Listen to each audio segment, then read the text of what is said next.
열왕기상 17장 17절에서 24절까지의 말씀 한 절씩 나눠 읽도록 하겠습니다.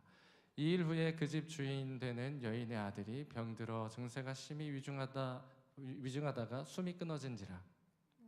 여인이 엘리사에게 이르되 당신이 나와 더불어 무슨 상관이 있기로 내 죄를 생각나게 하고 또 내 아들을 죽게 하려고 내게 오셨나이까.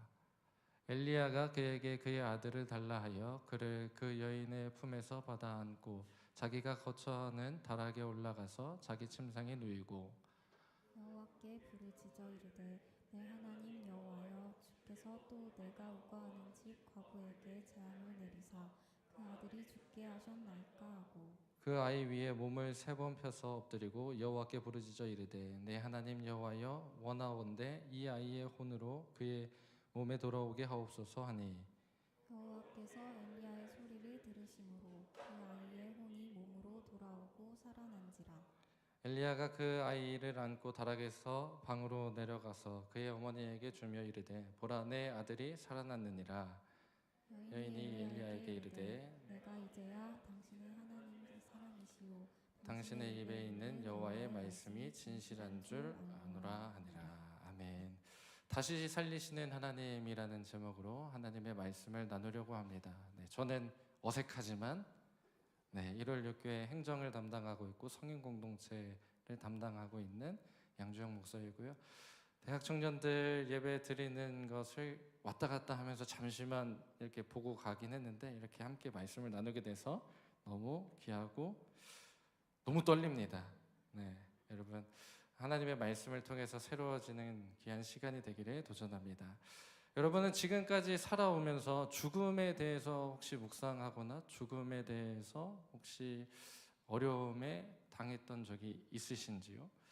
아마 요즘 죽음이라고 하면 더워 죽겠네 라는 말을 많이 하면서 죽음에 대해서 잠깐 생각하게 되는 것 같아요. 이러다 진짜 죽겠다, 타 죽겠다, 더위는 언제 끝나나, 더위가 물러간다고 하는데 폭우가 온다고 해서 또 죽겠다라고 생각할 수도 있어요. 생물학적인 죽음, 숨을 먹게 되는 일들이 우리 안에 있을 수도 있다는 거예요. 하지만 성경이 말하는 죽음은 조금 다른 면이 있어요. 그보다 훨씬 더 광범위한 내용을 가지고 있는데 꿈의 죽음, 관계의 죽음, 믿음의 죽음, 희망의 죽음, 이런 죽음들이 우리의 삶 안에 자리 잡고 있다는 거예요. 그리고 성인뿐만이 아니라 대학 청년들에게도 우리에게 이런 죽음들이 많이 찾아오게 됩니다.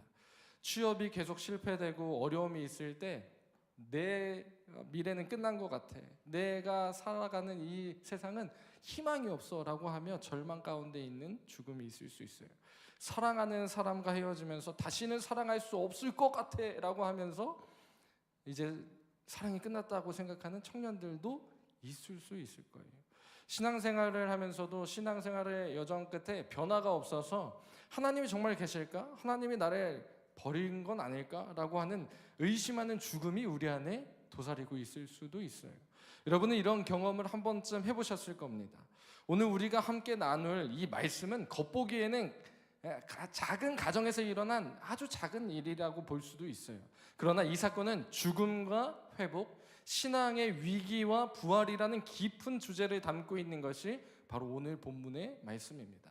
사르밧 과부의 가정은 이미 큰 기적을 경험했던 가정이었어요. 밀가루와 기름이 끊이지 않았던 집이었죠. 하나님의 은혜로 먹고 살 수 있었던 것이 바로 이 여인 사르밧 과부의 집이었어요. 말 그대로 믿음의 가정, 축복받은 가정의 모습이 바로 이 사르밧 안에 있었다라는 거예요.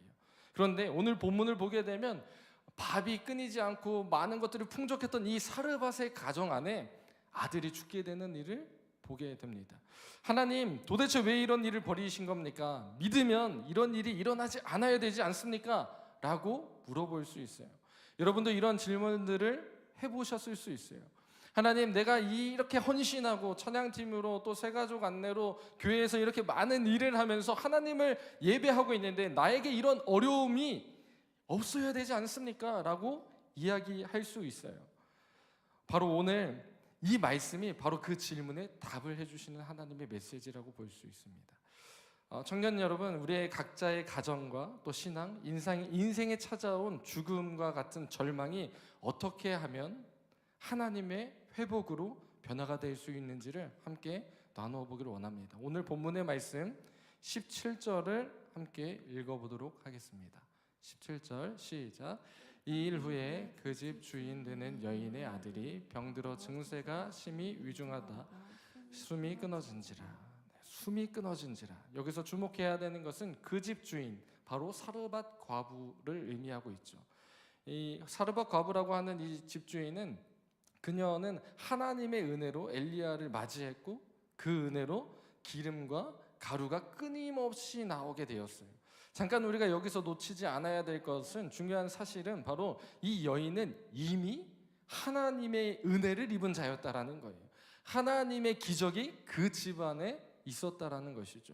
여러분, 사무엘상 17장 8절부터 16절 오늘 본문의 앞절까지 읽어보게 되면 여인은 마지막 한 줌 남아있던 그 밀가루와 기름 조금을 떡을 만들어서 먹고 죽으려고 했던 사람이었어요. 그런데 엘리야가 먼저 대접한 그 후부터 밀가루통과 기름병에 그 내용물들이 비지 않았다라는 거예요. 매일 아침 일어나면 밀가루가 있었고 기름병엔 기름이 있었다라는 거예요. 그래서 오늘 하루도 하나님께서 나를 살려주셨구나, 역시 하나님은 살아계시는 하나님이구나 라는 것을 깨닫고 고백했던 것이 바로 사르밧의 삶이었어요. 그런데 그런 사람에게 죽음이 찾아왔다라는 거예요. 기적을 경험한 사람에게 하나님께서 죽음을 보여주셨어요. 하나님의 은혜를 맛본 사람에게도 분명히 죽음이 찾아오게 된다라는 겁니다. 여러분, 이것은 신앙생활의 현실입니다. 우리는 믿으면 고난이 없을 거라고 생각해요. 교회를 나가면 아무것도 나를 해야 할 것이 없다라고 생각해요. 내가 하나님을 믿고 교회에 나가고 봉사를 한다면 좋은 일만 생길 거야. 내가 이 일을 해서 하나님 앞에 나아간다면 하나님이 기뻐하시기 때문에 나를 방해하는 것들은 하나도 있지 않을 거야 라고 생각할 수 있어요. 그러나 성경은 그렇게 말하고 있지 않습니다. 성경은 오히려 믿는 자에게, 심지어 선지자에게도 고난이 찾아올 수 있다는 사실을 숨기지 않고 이야기해주고 있어요.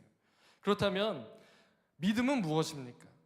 믿음은 고난의 회피가 아니라 고난 속의 견딤과 기도가 믿음의 모습이다라는 거예요.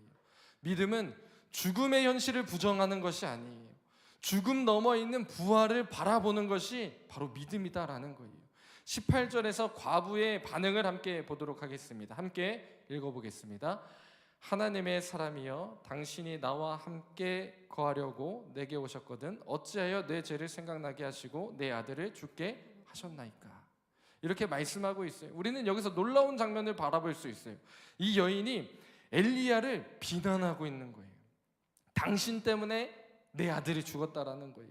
엘리야 때문에 매일 밥을 먹을 수 있었던 이 여인과 이 아들이었는데 죽게 되자 모든 화살이 어디로 가요? 이 엘리야에게 가고 있는 거예요. 더 나아가서 자신의 죄 때문이라고 느끼고 있어요. 하나님의 사람이 와서 내 아들, 내 죄를 들춰냈고 그렇기 때문에 하나님이 나를 벌해주고 있는 거예요. 여러분, 여기서 우리는 매우 중요한 사실을 발견해야 돼요. 신앙을 가진 사람도, 기적을 경험한 사람도 절망 속에서 흔들릴 수 있다는 거예요. 이 여인의 반응을 보십시오. 비정상적인 게 아니에요. 오히려 매우 인간적이고 자연스러운 반응이 이 여인의 모습이다라는 거예요. 우리가 아픔이 있고 실에 차 있고 실패하고 절망 가운데 있으면 이 여인과 같은 모습이 우리 안에 드러나게 된다는 거예요. 여러분 보십시오. 죽음은 단지 생명만 빼앗아 가는 게 아니에요. 죽음은 신앙도 흔들고 과거의 상처도 끄집어내는 게 죽음의 모습이다라는 거예요. 죽음으로 하여금 하나님이 나를 미워하시나? 라고 하는 질문을 만들게 되었다라는 거죠.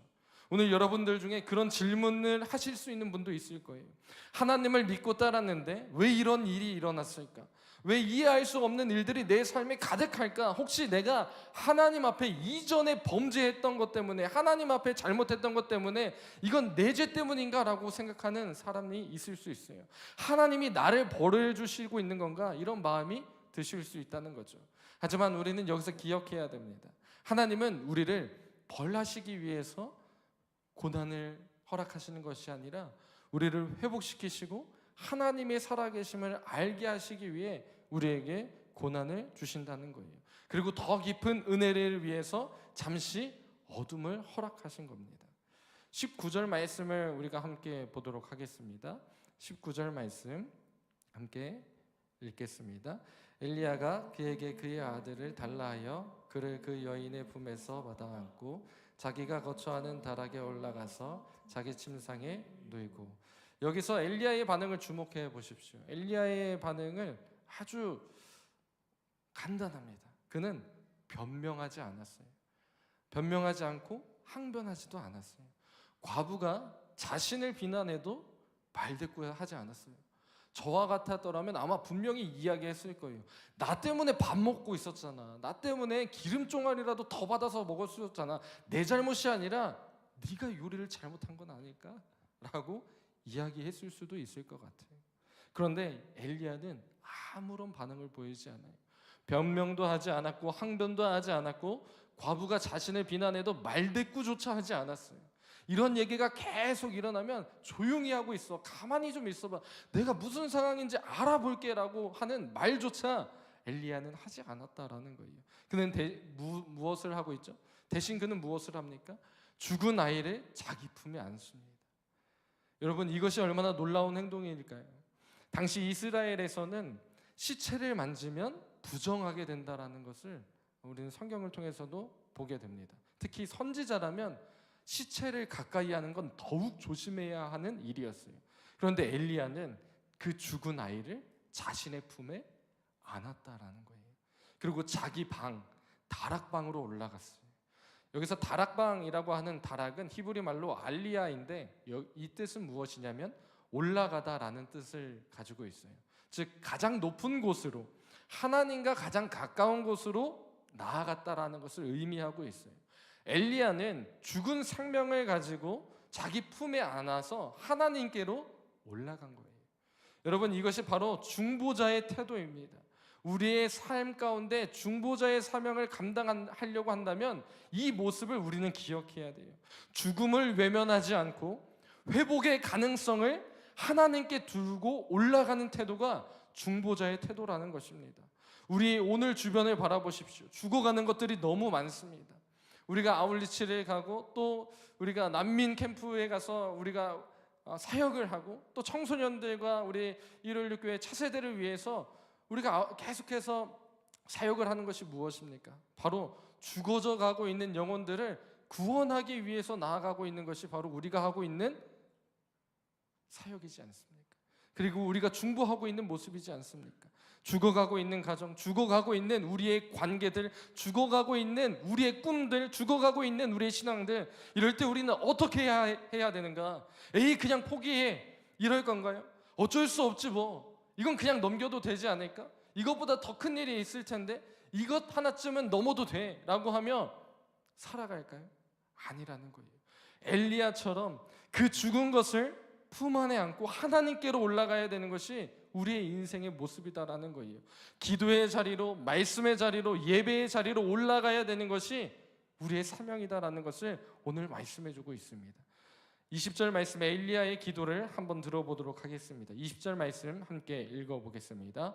여호와께 부르짖어 이르되 내가 하나님 여호와여 주께서 또 내가 우거하는 집과 과부에게 재앙을 내리사 그 아들이 죽게 하셨나이까 하고. 엘리야도 굉장히 고통스러웠다라는 거예요. 엘리야도 이해가 되지 않은 거예요. 그 여인이, 사르반 여인이 계속 이야기하고 있는데 자신도 이해가 되지 않으니까 아무 말 하지 못했던 거예요. 그래서 하나님께 직설적으로 묻습니다. 하나님, 도대체 이런 일이 왜 일어난 것입니까? 여기서 우리는 엘리야의 정직한 기도를 볼 수 있어요. 그는 하나님 앞에서 아무것도 숨기지 않았어요. 의심도 분노도 이해할 수 없음도 그대로 고백하고 있는 내용이에요. 여러분, 이게 바로 참된 기도의 모습이에요. 하나님은 우리에게 가식적인 기도를 원하지 않으세요. 하나님은 하나님 앞에 모든 것이 감사합니다라고 하는 그 거짓말하는 것을 원하지 않으세요. 하나님은 진실한 마음을 원하세요. 하나님, 지금 저 화가 납니다. 지금 이 상황이 저는 너무 화가 납니다. 이 상황을 저는 받아들일 수가 없습니다. 저를 이해시켜 주십시오. 저에게 긍휼한 마음을 주시든 상황을 이해할 수 있도록 깨달음을 주십시오. 하나님, 저는 절망스럽습니다. 이런 정직한 고백을 하나님께서는 원하신다라는 거예요. 그래야 참된 중보 기도가 가능하다라는 거예요. 다른 사람의 아픔을 내 아픔으로 느끼고 하나님께 토해내는 기도가 바로 이런 것이죠. 21절 말씀을 함께 읽어보도록 하겠습니다. 그 아이 위에 몸을 3번 펴서 엎드리고 여호와께 부르짖어 이르되 내 하나님 여호와여 원하건대 이 아이의 혼으로 그의 몸에 돌아오게 하옵소서 하니, 여기서 말하고 있는 히브리 원어를 보게 되면 펴다라는 단어는 마다드라는 표현인데, 이것은 신체를 완전히 덮은 거예요. 그 아이의 신체가 보이지 않을 정도로 안았다라는 거예요. 또 다른 뜻이 있는데 무슨 뜻이냐면 자신을 완전히 내어주다라는 뜻을 가지고 있어요. 엘리야는 그 아이 위에 자신의 생명을 펼쳐놓은 거예요. 자신의 체온을, 자신의 숨을, 자신의 생명력을 그 아이에게 전해주려고 했어요. 그리고 3이라는 숫자는 완전수인데 포기하지 않는 기도를, 끝까지 매달리는 기도를 이 엘리야가 하나님 앞에 했다라는 겁니다. 여러분, 믿음은 바로 이런 것이에요. 죽음을 껴안는 용기, 포기하지 않는 끈기, 끝까지 하나님을 신뢰하는 마음이 바로 믿음이다라는 거예요. 회복은 이때 회복이 일어나게 돼요. 죽은 것을 품고 하나님께 올라가고 끝까지 기도할 때 우리에게 회복이 일어난다라는 거예요. 그냥 어려움이 있고 절망이 있고 한 번 기도해서 끝나는 것이 아니라 그것을 품고 하나님께 가져가고 끝까지 기도할 때 우리 안에서 조금씩 회복이 일어나게 됩니다. 22절은 아주 단순하지만 강력한 이야기를 우리에게 들려줍니다. 함께 읽어보겠습니다. 여호와께서 엘리야의 소리를 들으심으로 그 아이의 혼이 몸으로 돌아오고 살아난지라. 들으셨으므로라고 하는 단어는 히브리 말로 샤마라는 단어예요. 단순히 듣다라는 게 아니라 듣고 응답했다라는 뜻이에요. 엘리야의 기도는 막힌 것이 아니었어요. 하나님은 들으셨고 응답하셨다라는 거예요. 죽은 자가 살아나게 됐죠. 사랑하는 청년 여러분, 이 한 구절이 우리의 신앙을 완전히 바꿀 수 있는 말씀 구절이에요. 죽은 것도 하나님은 다시 살리신다라는 거죠. 무너져가고 있는 우리의 가정도, 무너져가고 있는 나의 꿈도, 끝날 것 같았던 나의 희망도, 식어져 버린 사랑도 하나님의 은혜라면 되돌릴 수 있다라는 것을 오늘 우리에게 말씀해주고 있어요. 23절 말씀을 보겠습니다. 23절, 엘리야가 그 아이를 안고 다락에서 방으로 내려가서 그의 어머니에게 주며 이르되 보라 내 아들이 살아났느니라. 아멘. 엘리야는 이 아이를 어머니에게 돌려주게 되죠. 이 장면은 단지 아들을 돌려주는 것이 아니라 가정이 다시 살아나는 순간을 우리에게 보여주고 있어요. 히브리 말로 보라라고 하는 히브리 말은 라라는 단어인데 주목하라, 깨달으라 라는 뜻을 가지고 있어요. 이것은 하나님의 역사야, 하나님의 기적이야 라고 선포하고 있는 거예요. 사르밧 여인은 다시 아들을 품었어요. 그 가정에 죽음을 지나서 회복의 은혜를 맛본 가정이 되었다라는 거죠. 그리고 24절 말씀에 최종적인 고백을 듣습니다. 24절 말씀 함께 읽어보겠습니다. 여인이 엘리야에게 이르되 내가 이제야 당신은 하나님의 사람이시요 당신의 입에 있는 여호와의 말씀이 진실한 줄 아노라 아니라. 아멘. 여기서 주목해야 되는 건 이제야라는 거예요. 이제야 알았다는 거죠. 왜 이제야라고 고백했을까요? 이 엘리야가 왔을 때 쌀통에 쌀이 생겼고 기름병에 기름이 생겼는데 그때도 하나님을 알았다라고 해요. 그런데 지금도 이제야 하나님을 알았다라고 이야기합니다. 이제야는 히브리 말로 아타라는 단어예요. 바로 지금, 드디어라는 뜻을 가지고 있어요. 여기서 중요한 것은 그의 신앙이 한 단계 더 성장했다라는 것을 알 수 있어요. 기적을 경험했을 때는 그냥 경외였어요. 하지만 죽음을 넘어 회복을 경험하니 확신과 고백이 생겼다라는 거예요. 때로는 더 깊은 믿음을 위해서 하나님은 우리에게 시험을 허락하시고 더 깊은 은혜를 위해서 잠시 어둠을 우리에게 보여주신다라는 것을 여러분 기억하셨으면 좋겠습니다. 여러분, 저는 이 본문을 읽을 때마다 제 경험이 계속해서 떠올라요. 저는 저희 가정, 제가 결혼한 지 어제 저희 아내랑 막 계산을 해보니까 4년 차가 넘어가고 있는 것 같아요. 4년 차가 넘어가는데 하나님께서 귀한 선물을 저에게 주셨어요. 귀한 선물을 주셨는데 저는 온누리교회에서 사역을 하다가 전라남도 광양이라는 도시를 아시나요? 네, 광양 저 땅끝 조금만 더 가면 여수인데 광양에서 사역을 시작했어요. 그런데 그때 뜻하지 않게 하나님께서 귀한 선물을 저에게 주셨는데 저희가 병원을 이제 광양이라는 도시가 의료가 조금 좋지는 않아요. 그래서 늘 어디를 가게 되냐면 순천을 가서 이제 병원을 이렇게 다니게 되었어요. 아내가 원하는 그 조건들이 이렇게 있었어요. 의사 선생님을 고르는데 조건이 좀 있더라고요. 그래서 젊은 사람이 안 했으면 좋겠다. 그리고 여성이어야 된다. 그리고 경력이 오래된 전문가여야 된다라는 게 우리 아내 제가 기억나는 조각 중에 하나예요. 근데 그런 곳이 딱 한 군데가 있어서 내원을 하고 아내가 이제 임신을 해서 케어를 받게 되는데 의사 선생님이 한 8주 정도 되었을 때 이렇게 이야기를 했어요. 선생님 죄송합니다. 제가 실수를 했습니다. 라고 이야기를 하는 거예요. 제가 이 실수라는 단어에 꽂혀서 이 사람이 임신이 아닌데 임신이라 했나? 뭐 어떤 게 실수일까? 라는 고민을 계속 하는데 말을 주저하게 되는 거예요. 근데 선생님께서 머뭇거리시다가 제가 말씀해 주세요. 저 들을 준비가 됐어요. 라고 했는데 무슨 제가 시한부인 것 같이 제가 아내 대신 얘기를 했거든요. 그랬더니 선생님이 이러한 이야기를 해주셨어요. 선생님 쌍둥이입니다. 라는 이야기를 해주셨어요. 저에게는 굉장히 기분 좋은 이야기였지만 뒤돌아서서 생각을 해보니 타지의 아내를 데리고 와서 적응도 하지 않았는데 쌍둥이라니, 한 명도 힘든데 두 명이라니, 이러한 어려움이 제 안에 가득 차게 되었어요. 아내 혼자 아이들을 케어해야 된다라는 그런 섣부른 판단도 제 안에 있었고, 참 많이 힘든 아내의 얼굴 표정을 보면서 또 아내는 너무 기쁜 표정을 보여주면서 저희가 아이들과 함께 꿈꿀 그 날들을 기다리고 고대하게 됐어요. 그러면서 아이의 심장 소리도 들으면서 이제 진짜 생명이 어떻게 이렇게 커가는지에 대해서 하나님의 그 놀라운 생명을 주신 하나님의 놀라움에 경의를 표하며 감탄하며 하루하루를 살게 됐어요. 근데 한 2주가 지난 이후에 정기 검진 때 의사 선생님이 또 저를 부르게 되었어요. 선생님 죄송합니다 라고 하면서 저를 부르게 됐는데 쌍둥이가 아니라고 하는 말을 듣기를 원했어요. 너무 힘들 것 같아서.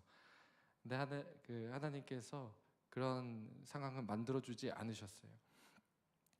저를 조용히 부르더니 간호사에게 자기 책상에 가면 책꽂이에 전공서적, 빨간색 전공서적이 있는데 그 책을 좀 가져왔으면 좋겠다라고 이야기를 하시는 모습을 들었어요.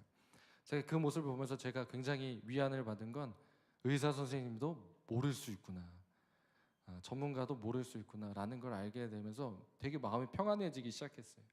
그래서 선생님이 책을 이렇게 넘기면서 저에게 뭘 알려줄까 기대를 많이 했거든요. 근데 저의 기대와는 다르게 이러한 이야기를 해줬어요. 선생님, 전공 서적에서만 찾아볼 수 있는 케이스가 선생님 자녀의 케이스입니다. 0.2%의 확률로 선생님의 아이는 쌍둥이 중에 한 아이가 심장이 없습니다. 이것을 해결하려면 한국에서는 딱 두 군데밖에 없습니다. 서울대병원과 서울 아산병원을 가셔야 합니다. 제가 처방전을 써드릴 테니 소견서와 처방전을 가지고 지금 당장 가십시오. 전 교회 전임 사역자로 있었기 때문에 이 말을 듣고 바로 이동할 수가 없었어요. 뒤에 수많은 스케줄들이 있었기 때문에 바로 갈 수 없었어요. 이 아이를 살리기 위해서는 수술을 해야 된다는 거예요. 심장 근데 아이가 자라나는 게 제 눈에 보이거든요. 초음파로 두 아이가 너무 잘 자라고 있는 모습이 제 눈 안에 보여요. 근데 왜 이 아이가 죽었다고 합니까? 왜 이 아이가 심장이 없다고 합니까? 심장 소리가 들리는데 왜 없다고 합니까? 제가 이 이야기를 하면서 아내랑 펑펑 울었어요. 제가 막 의학 서적을 찾아보면서 알게 된 것은 이 살아있는 첫째 아이의 심장이 둘째 아이에게 연결이 돼서 피를 공급해 주고 있었어요. 그리고 엄마의 탯줄이 아이에게 영양소를 공급하고 있었어요. 그러니까 생물학적으로 이 친구가 자랄 수 있는 거예요. 하지만 한계가 있어요. 저희 첫째 아이의 그 컨디션은 뭐 머리도 있고 팔도 있고 다리도 있고 다 이렇게 자라요. 그런데 심장이 없는 이 친구에게는 피가 흘러가고 있고 영양분이 주어지고 있지만 상체 머리 이상이 자라지 않는다는 거예요. 목 이상이 자라지 않는다는 거예요. 이러한 소견들이 있어요. 그래서 이 아이를 그냥 두면 안 되겠습니까? 라고 했더니 의사 선생님 하시는 말씀이 뭐냐면 태아 빈혈이 올 수 있습니다. 이 살아있는 이 친구가 동생에게 피를 전달해서 자기에게 받으려면 많은 시간이 걸립니다. 이 아이가 자라면 자랄수록 빈혈이 생길 거고 성장에 문제가 있을 거고 심장병이 생겨서 죽게 될 겁니다. 그렇기 때문에 아산병원을 가셔야 합니다. 라는 이야기를 듣게 됐어요. 그래서 저는 이 아이를 살리기 위해서 목사님께 말씀드리고 교회 보고를 하고 아산병원에 가서 진료를 받았어요. 이 병이 부모의 유전적인 문제로 인해서 일어나는 병일 수 있다라는 의사의 소견을 듣고 저희는 양수 검사를 하게 됐어요. 아내의 배에 긴 바늘을 꽂아서 양수를 뽑아내서 검사하는 단계인데 돈이 중요한 게 아니었어요. 이 아이를 어떻게든 살려내야 되겠다. 그래서 늘 저희 아내와 저는 이 아이, 태중에 있는 이 아이를 위해서 손을 얹고 늘 기도했어요. 하나님, 이 아이만 살려주십시오. 하나님, 이 아이만 살려주시면 좋을 것 같습니다. 둘도 바라지 않았습니다. 전 하나만 바랬기에 하나님, 이 아이 꼭 살려주십시오. 그러면서 전 또 이런 기도를 했습니다. 하나님, 그 둘째가 죽기를 바랍니다. 왜 제가 이 기도를 했냐면 이 둘째가 죽어야만 이 아이가 살 수 있는 거예요. 태아 안에서 이 안에서 자궁 안에서 이 아이들이 자라는데 이 친구가 커지면 커질수록 첫째 아이가 죽을 확률이 높아진다는 거예요. 그래서 이 아이가 소멸돼야지만 이 아이가 온전해질 수 있다라는 의사의 이야기를 듣고 제가 죽음에 대한 기도를 하기 시작했어요. 하나님, 이 아이를 죽여주십시오. 하나님, 이 아이를 없애 주십시오. 이 기도가 저에겐 굉장히 슬픈 기도였어요. 그러다 이제 양수 검사의 결과가 나온 양수 검사를 한 날이 저희 아내의 생일이었거든요. 11월 28일에 양수 검사를 진행했는데 저희 기도는 이거였어요. 하나님, 다른 선물 다 필요 없습니다. 좋은 결과를 받기를 원합니다. 이게 저희 가족 생일 선물입니다. 저희 아내 생일 선물입니다. 라는 기도를 드리고 서울에서 내려왔어요. 일주일이 지나기 전에 병원에서 연락이 온 것은 검사 유전적인 문제가 없었다라는 거예요. 그래서 우리 첫째 아이를 살릴 수 있겠구나라는 그 기대와 기쁨이 가득한 하루였어요. 그러다가 이제 정기 검진을 가야 하는데 제가 일이 너무 많아서 올라갈 수 없고 또 병원을 가는 게 오랜 시간이 걸리잖아요. 저 전라남도에서 서울까지 오는 게 쉬운 일이 아니어서 제가 저희 장모님께 부탁을 드렸어요. 부탁을 드리고 장모님이 처음으로 저희 아내와 이제 산부인과를 들어가게 됐죠. 근데 저희 아내에게 메시지가 왔어요. 오빠, 여기 너무 슬퍼. 진료실 들어갔다 나오는 사람마다 다 울면서 나와. 스리생을 그때 보게 되었는데 그때 장면들이 스쳐 지나갔어요. 우리는 아닐 거야. 우리는 하나님이 보호하죠. 믿는 자에게 능치 못함이 없고 하나님께서 분명 우리에게 선한 것을 보여주실 거예요 라는 것이 저희의 기도의 제목이었어요.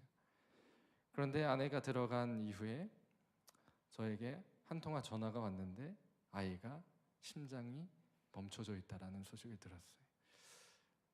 쌍둥이 모두가 다 죽게 되었어요. 하나님 나라로 가게 된 거죠. 양수 검사를 할 때 0.7%의 죽을 확률이 있다고 아무렇지 않게 이야기를 들었거든요. 0.2%, 7%. 제가 이 여정을 걸어오면서 느끼게 된 것이 있어요. 하나님은 확률로서 사람을 만드시 않으셨다라는 거예요. 하나님은 우리를 온전하게 만드시고 온전한 때에 만드셨다는 거예요. 확률을 의지하는 것은 우리가 해야 할 일이 아니다라는 거예요. 7%, 0.2%의 희박한 상황일지라도 우리에게 어려움이 찾아올 수 있다는 거죠. 아이의 심장 소리가 멈춰져 있다는 것을 듣고 저는 바로 올라왔어요. 바로 올라와서 28시간의 진통 끝에 저희 아내는 아이들을 출산을 했고 저는 아산병원에서 제 아이패드만한 관 2개를 가지고 화상터로 이동해서 하나님 나라로 귀한 아이들을 보내드렸어요. 이 사르밧 여인의 아들은 그 자리에서 그 아이가 바로 살아났어요. 하지만 이 말씀을 제가 읽는데 저희 아이는 살아나지 않았잖아요. 그래서 제가 기도했어요. 하나님, 저희 아내가 건강하게 해주세요. 하나님, 저희 가정이 믿음으로 하나님을 경배할 수 있는 가정이 되게 해주세요. 하나님, 슬픔에 빠져 있는 것이 아니라 우울증이 아니라 하나님을 찬양하는 귀한 가정이 되게 해주세요. 이게 제 기도의 제목이었어요. 저는 이 아이 장례를 마치고 혼자 내려와서 혼자 광양에서 한 달여간을 살았어요. 그러면서 늘 기도했던 내용, 하나님 가정을 살려주십시오. 하나님 저희 아이들을 왜 가져가셨습니까? 되돌려 주십시오. 저는 사르밧 과부와는 전혀 다른 케이스잖아요. 돌려주지 않으셨어요. 대신 뜻하지 않게 하나님께서는 선물을 주셨어요. 저희 아내가 최근이 아니죠. 작년에 몸이 안 좋아서 산부인과를 가게 됐는데 의사 선생님이 저를 부르고 말 안 하는 게 너무 두려워요. 내과를 가도 선생님이라고 하고 한 2초 안에 말 안 하면 전 너무 두려워요. 근데 이때도 동일했어요. 선생님이라고 하면서 큰 병이거나 임신일 확률이 높습니다. 임신할 확률이 있으십니까? 저희 아내가 한치의 망설임도 없이 아니요 라고 이야기를 했어요.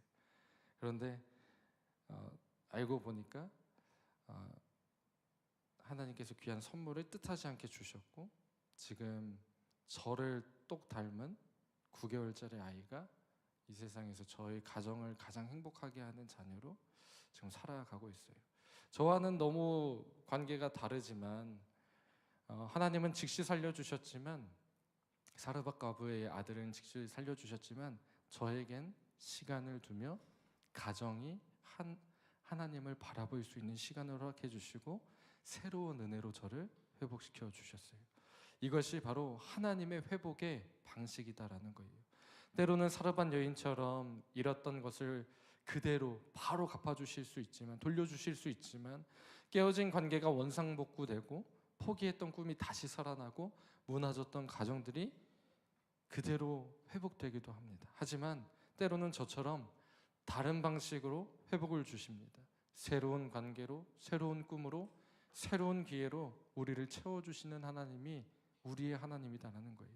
중요한 것은 어떠한 것이냐면 어떠한 방식이든지 하나님은 포기하지 않으신다라는 거예요.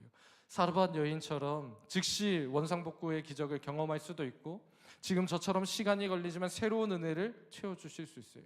그 과정에서 우리가 배우는 것은 동일합니다. 모든 생명의 주권자는 하나님이시고 그분의 사랑과 신실하심은 변하지 않는다라는 것을 우리에게 알려주고 계세요. 죽음을 이기시고 부활하신 예수 그리스도를 통해서 하나님은 오늘도 우리의 모든 죽음을 생명으로 바꾸어 주실 것입니다. 그것이 즉시든 나중이든 같은 방식이든 다른 방식이든 말입니다. 죽은 것을 다시 살리는 것은 하나님이 정말 살아계시다라는 것을 우리에게 보여주고 있는 내용과 같습니다. 사랑하는 대학 청년 여러분, 혹시 여러분의 삶에 지금 죽음처럼 느껴지고 있는 것이 있습니까? 무너진 가정의 관계가 있습니까? 부모님과의 갈등, 또 형제 자매들과의 관계들, 가족 간의 냉랭한 분위기들, 깨어진 인간관계의 모습이 있습니까? 친구와의 다툼이 있습니까? 연인과의 이별, 선후배 사이 관계에서의 상처들, 혹은 여러분들의 삶을 살아가는 그 모든 순간들 안에 여러분들이 꿈꾸었던 꿈들이 사라지고 있습니까? 포기해버린 진로가 여러분에게 있습니까? 무너진 계획, 실패한 도전, 식어져 버린 여러분들의 마음, 그리고 여러분들의 믿음이 보이십니까? 메마른 기도, 감동이 없는 예배, 형식적인 예배. 하지만 오늘 여러분들에게 하나님은 말씀하십니다. 보라, 내 아들이 살아났느니라. 너의 믿음도 살아날 수 있다. 너의 가정도 살아날 수 있다. 너의 관계도 살아날 수 있다. 너의 꿈도 내가 다시 너를 회복시킬 수 있다라고 오늘 하나님께서 말씀하십니다. 그러나 이 회복은 저절로 일어나는 것이 아니라는 거예요. 엘리야처럼 해야 여러분에게 회복이 일어나게 될 줄 믿습니다. 첫째는 죽은 것을 품으십시오. 포기하지 마세요. 여러분의 가정, 여러분의 삶, 여러분들의 비전, 여러분들이 꿈꾸고 있는 것들을 여러분 포기하지 마세요. 그 아픔을 품고 하나님께 나아가세요. 제가 아이 둘을 잃고 아내는 우울증에 시달리면서 제가 퇴근하고 와서 아내의 이야기를 들으면 어떠한 이야기를 하는 줄 아세요? 저 방에 들어가고 싶지 않다는 거예요. 저 방에서 아이를 보고 아이를 꿈꿨고 아이들과 함께 할 희망들을 하나하나 기록해 놓았던 저 방을 들어가고 싶지 않다는 거예요. 저희 아내가 저에게 와서 이렇게 이야기했어요. 집이 높은 이유를 알았다라는 거예요. 너무 무섭다는 거예요. 저희 아내가 세상에서 가장 사랑하는 저희 아내가 죽음 앞에 서 있던 모습을 저는 보았어요. 그리고 계속해서 품고 기도했어요. 그 아픔을 저는 내색할 수도 없어요. 저 처음 이야기하는 거예요. 그 아픔을 가지고 하나님께 나아가서 하나님 살려주십시오. 아이를 잃은 어머니의 믿음은 곤두박질 칠 수밖에 없다라는 것을 계속해서 들었어요. 하나님 우리 안에 하나님 잃지 않게 해주십시오. 믿음 지키게 해주십시오. 계속 기도로 나아갔어요. 그리고 두 번째, 기도의 다락방으로 올라가십시오. 문제를 사람들에게만 털어놓는 것이 문제 해결의 방법이 아니라는 거예요. 순장에게, 다락방장에게, 목회자에게 내 아픔과 슬픔을 털어놓는 것으로만 문제가 해결되지 않는다는 거예요. 기도 제목이에요 라고 알려주면서 나는 기도하지 않고 타인에게 기도 요청을 하는 것이 회복의 방법이 아니다라는 거예요. 나의 방으로, 나의 다락방으로 내가 올라가야 되는 거예요. 내가 문제를 가지고 올라가야 된다는 거예요. 하나님께 먼저 가서 이 문제를 이야기해야 된다는 거예요. 세 번째는 포기하지 말고 끝까지 기도하셔야 된다는 거예요. 한 번 기도하고 안 되면 그만두지 않으셔야 돼요. 엘리야처럼 3번 완전수로 이야기했지만 끝까지 기도했다라는 거잖아요.